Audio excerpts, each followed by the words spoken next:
नमस्कार, मी श्वेता अंकले. तरुण भारतच्या न्यूज बुलेटिनमध्ये आपल्या सर्वांचे स्वागत. आता पाहूया ठळक घडामोडी.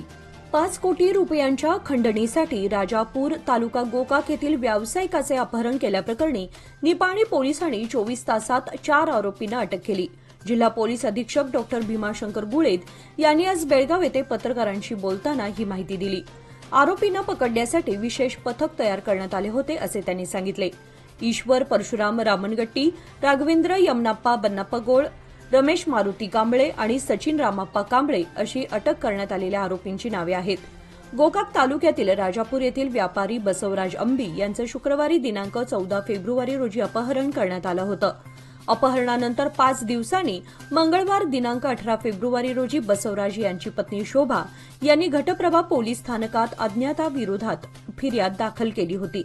या प्रकरणी आज गुरुवारी बेळगाव पोलिसांनी चौघांना अटक करून रिअल इस्टेट व्यावसायिकाची सुटका केली आहे, असे जिल्हा पोलीस अधीक्षक डॉ. भीमाशंकर गुळेद म्हणाले. भाजप आमदार रेखा गुप्ता यांनी आज गुरुवारी दिनांक 20 रोजी दिल्लीच्या मुख्यमंत्री म्हणून शपथ घेतली. रामलीला मैदानावर हा शपथविधी सोहळा झाला. त्यांना दिल्लीचे नायब राज्यपाल व्ही.के. सक्सेना यांनी पद आणि गोपनीयतेची शपथ दिली. रेखा गुप्ता ह्या एकमेव महिला भाजप नेत्या आहेत ज्यांना मुख्यमंत्रीपदी संधी देण्यात आली आहे.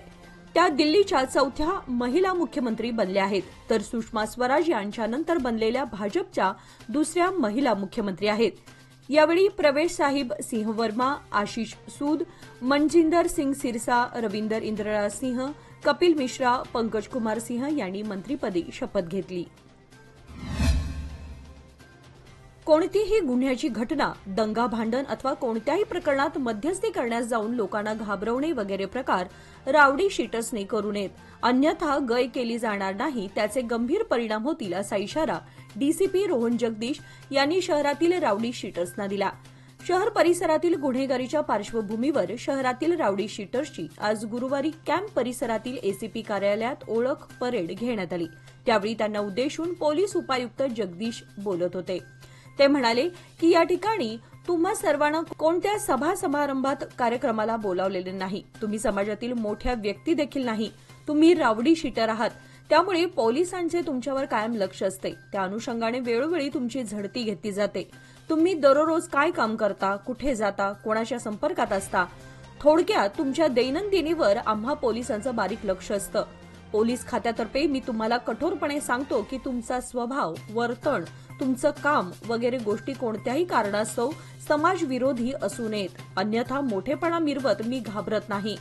लहान मोठी भांडण करून मी आरामात पोलीस स्टेशनला जाऊन येतो अशी वृत्ती बाळगा आणि तुमची तक्रार आली तर तुमची खैर नाही, असा इशारा डीसीपी रोहन जगदीश यांनी दिला. चिकोडी येथील महिला व बाल रुग्णालयातील एक धक्कादायक प्रकार समोर आलाय.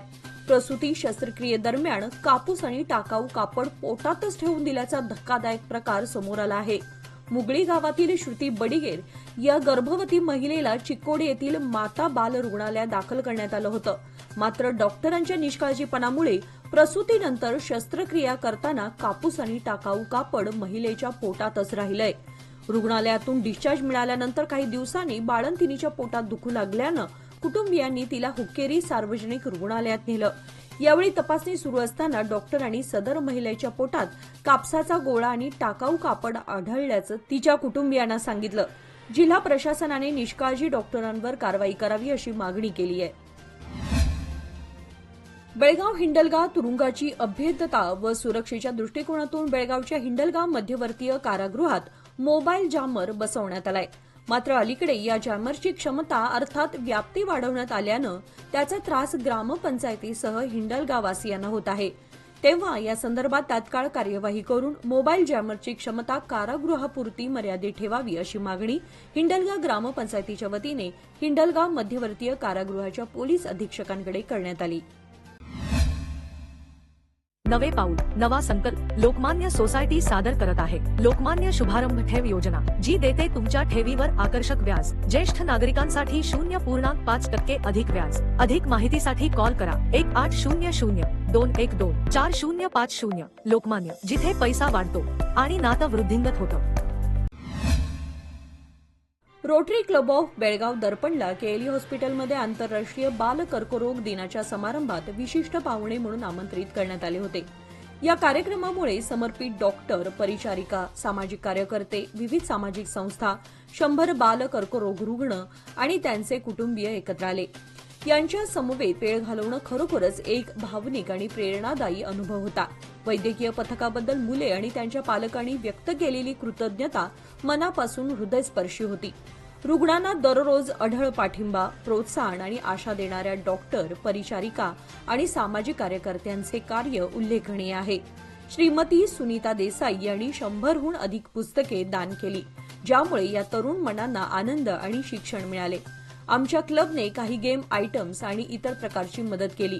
Doctor Rohan Bhise, doctor Kumar Vinchurkar, doctor Tanmay Metgud, doctor Abhilasha S, doctor Dnyanesh DK, doctor Imtiaz Ahmed, doctor Shailesh Khadabadi, doctor Viraje, RCB दर्पणचे अध्यक्ष, कार्यक्रमाच्या अध्यक्षा Rotarian Sujata Vastrat, Rotarian Rajashree Uppin, Rotarian Sarita Patil, RTN Pushpa Parvatrao, Sau Sunita Desai, आशा पत्रावळी आदी उपस्थित होत्या.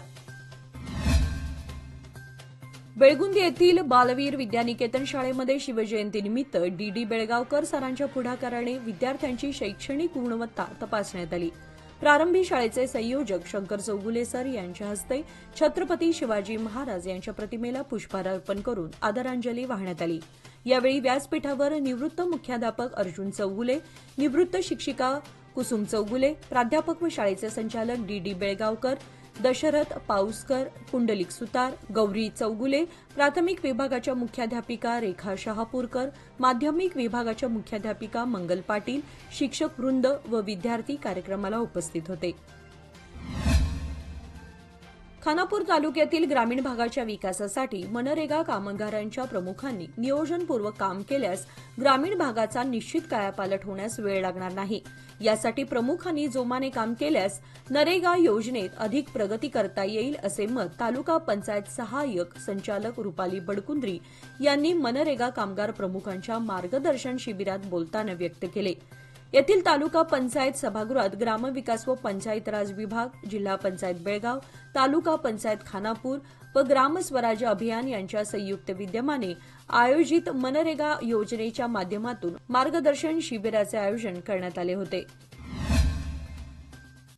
राज्य सरकारने अलीकडेच वीज कंट्रोल रिलेच्या आदेशाद्वारे सक्ती केली आहे. यामुळे ग्रामीण भागातील शेतीच्या पाणी पुरवठ्यासह विजेवर चालणाऱ्या उपकरणांवर परिणाम होत आहे. हा आदेश तातडीने मागे घ्यावा अशी मागणी वीज संघाच्या वतीने आयोजित केलेल्या पत्रकार परिषदेत संघाचे अध्यक्ष कलगोडा पाटील यांनी केली आहे. मुख्यमंत्री सिद्धरामय्या आणि प्रदेश काँग्रेस अध्यक्ष डीके शिवकुमार यांच्या बदलाविषयी सध्या मंत्रिमंडळातील सदस्यांकडूनच जाहीर विधाने केली जात आहेत. अशातच आता मुख्यमंत्री सिद्धरामय्यांनी श्रेष्ठींकडे बोट दाखवलं आहे. राज्यातील सर्व घडामोडींबाबत श्रेष्ठीच निर्णय घेतात असं त्यांनी स्पष्ट केलंय.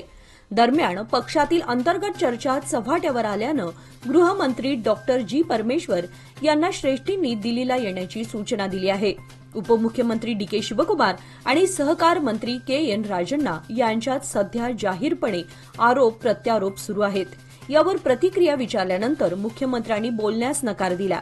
ते म्हणाले, त्या दोन्ही नेत्यांनी आपापली मते व्यक्त केली आहेत, पण काही झाले तरी श्रेष्ठीच निर्णय घेतील. राज्यातील सर्व घडामोडींची दखल दिल्लीमध्ये घेतली जात आहे. योग्य वेळ आल्यानंतर श्रेष्ठींकडून निर्णय जाहीर केले जातील. माजी खासदार अण्णासाहेब जोल्ले, आमदार शशिकला जोल्ले यांच्या मार्गदर्शनाखाली हालसिद्धनाथ कारखान्याचा 38वा ऊस गाळप हंगाम 98 दिवस चालला.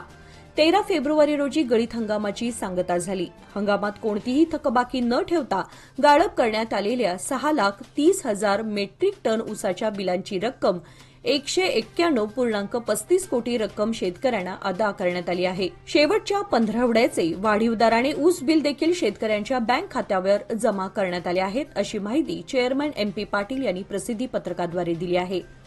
याचबरोबर आजचे बातमीपत्र इथे संपले. अधिक माहिती आणि ताज्या घडामोडींसाठी पाहत रहा तरुण भारत न्यूज चॅनल. तसेच आमच्या चॅनलला लाईक, शेअर आणि सबस्क्राईब करायला विसरू नका. आणि विश्वासार्ह बातम्यांसाठी दररोज वाचा दैनिक तरुण भारत. धन्यवाद.